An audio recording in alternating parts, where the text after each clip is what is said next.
Assalamualaikum warahmatullahi wabarakatuh.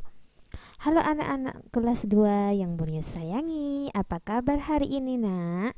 Sudah mandi? Sudah sholat duha?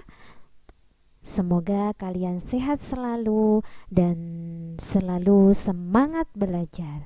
Anak-anak, pada pagi hari ini seperti biasa sebelum belajar kita awali pagi hari ini dengan membaca doa sebelum belajar. Semoga apa yang kita pelajari hari ini bermanfaat dan kita mendapatkan tambahan ilmu dan pemahaman dari Allah Subhanahu wa Ta'ala. Yuk berdoa bersama-sama dengan Bunius.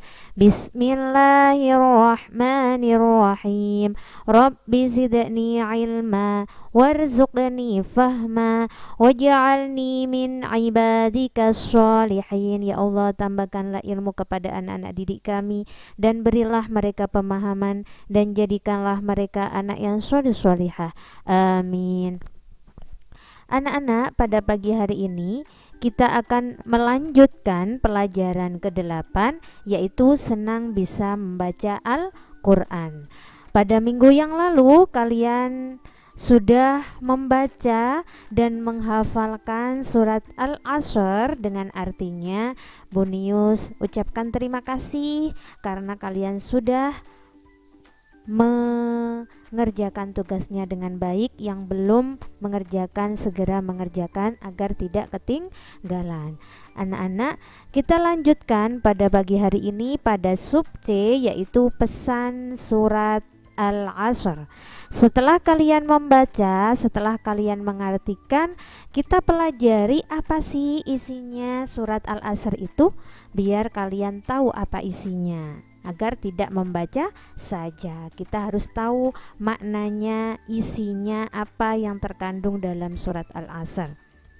Dan sebelumnya Bunius akan mengulang kembali sedikit tentang surat Al-Asr, bahwa Al-Asr itu artinya,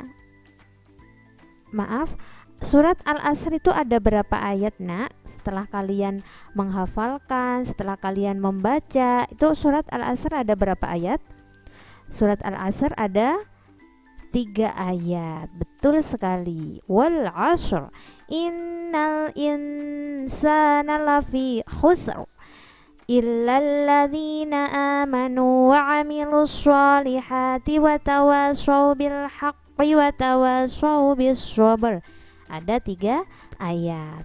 Dan surat Al-Asr ini adalah diturunkan di kota Makkah. Disebut dengan surat Makkiyah, surat yang diturunkan di kota Makkah. Itu surat Al-Asr. Surat Al-Asr itu artinya adalah masa atau waktu yang kita jalani setiap hari. Itu surat Al-Asr, artinya masa atau waktu.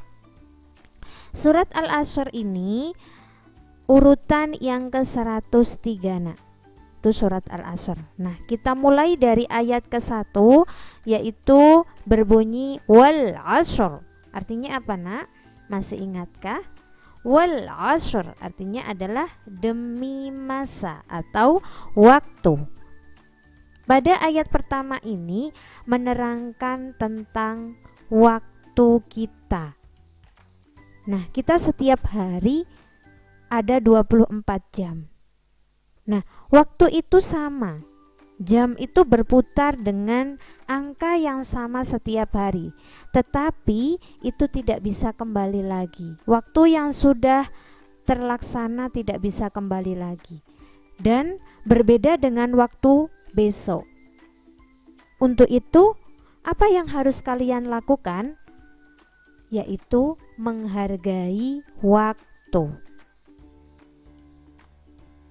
Sekarang berarti kalian harus menghargai waktunya dengan melakukan amal-amal soleh, melakukan kebaikan. Jangan sampai waktu kita terbuang sia-sia. Hari kemarin tidak bisa terulang lagi. Kalau sekarang ada kesempatan, silahkan dikerjakan. Seperti contohnya, Bunius kasih waktu untuk mengerjakan tugas hari ini kemudian kalian tidak mengerjakannya, ditunda-tunda, alah nanti saja. Nah, kalau nanti berarti nanti ada tugas lagi, menumpuk dan akhirnya kalian keberatan.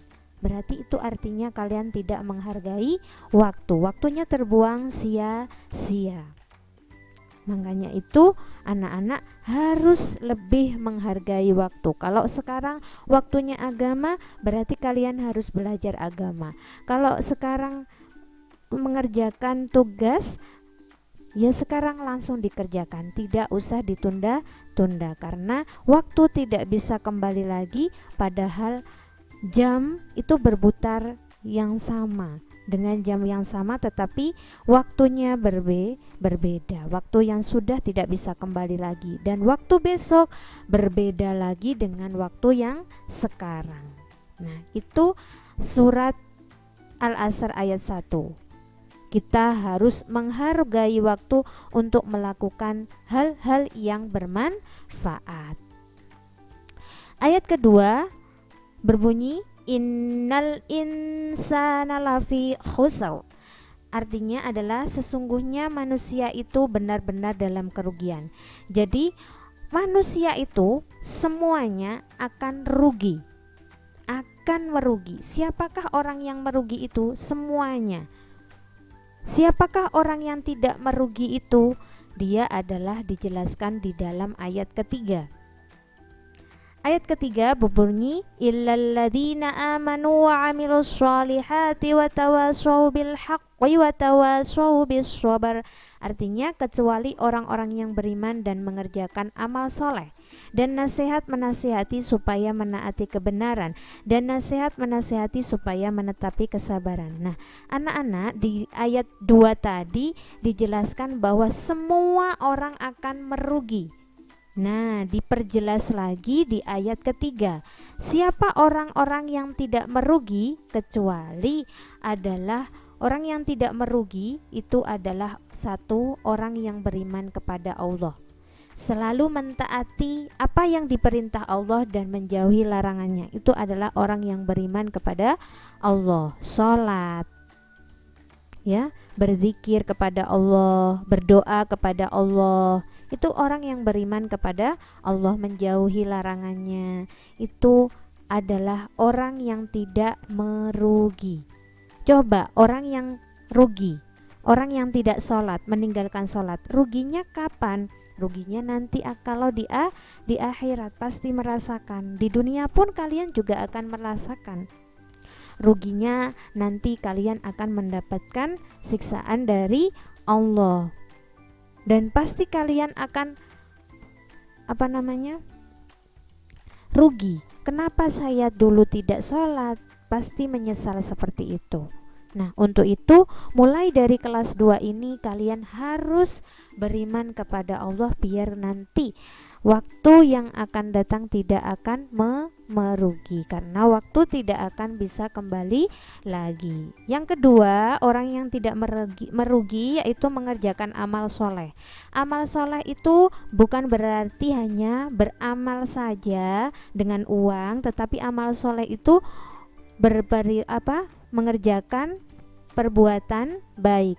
Amal itu perbuatan, soleh itu adalah kebaikan, menolong orang, bersedekah, itu namanya amal soleh. Perbuatan yang baik itu namanya amal soleh. Banyak sekali amal-amal soleh yang harus kalian lakukan dalam kehidupan sehari-hari. Membantu orang tua itu amal soleh, nak. Mengerjakan tugas itu juga amal soleh. Mendengarkan penjelasan bu guru, menolong orang yang membutuhkan, itu juga amal soleh. Nah, banyak sekali amal-amal soleh yang harus kalian lakukan dalam kehidupan sehari-hari. Jadi waktunya tidak hanya digunakan untuk bermain, main HP, tetapi waktu digunakan untuk hal-hal yang bermanfaat seperti beramal soleh. Membaca buku itu juga amal soleh, ya. Yang ketiga yaitu saling menasehati untuk kebenaran dan kesabaran.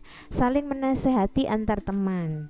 Kalau temannya melakukan kesalahan, segera dinasehati agar temannya melakukan kebenaran dan sabar. Misalnya ada temannya yang tidak sholat, loh silahkan sholat, itu adalah kewajiban yang harus kita jalani dalam kehidupan sehari-hari. Nah seperti itu, saling menasehati, saling mengingatkan. Ada temannya yang suka marah-marah misalnya, nah dinasehati jangan marah-marah, nanti kalian akan menyesal dalam waktu kemudian. Nah itulah nak orang-orang yang tidak merugi. Kalau tadi disebutkan di ayat 2 adalah orang-orang yang merugi. Semua orang akan merugi kecuali 3, yaitu orang yang beriman, orang yang mengerjakan amal soleh, dan orang yang saling menasihati, saling mengingatkan untuk kebenaran dan kesabaran. Nah itulah nak pembelajaran pada pagi hari ini. Jadi kalian hargailah waktu kalian dalam kehidupan sehari-hari untuk beriman, untuk mengerjakan amal soleh, dan saling menasehati antar sesama manusia. Karena waktu tidak akan kembali lagi, jangan sampai kita menyesal dalam kemudian hari, dan waktu esok pun akan berbeda dengan waktu yang sekarang. Untuk itu kalian lakukan dalam kehidupan sehari-hari, beriman kepada Allah, beramal soleh, saling menasehati dalam kebenaran dan kesabaran. Nah itu adalah isi dari surat Al-Asr. Kita harus menghargai waktu untuk hal-hal yang bermanfaat. Nah alhamdulillahirabbil alamin, pembelajaran pada pagi hari ini telah usai. Bunius akhiri, assalamualaikum warahmatullahi wabarakatuh.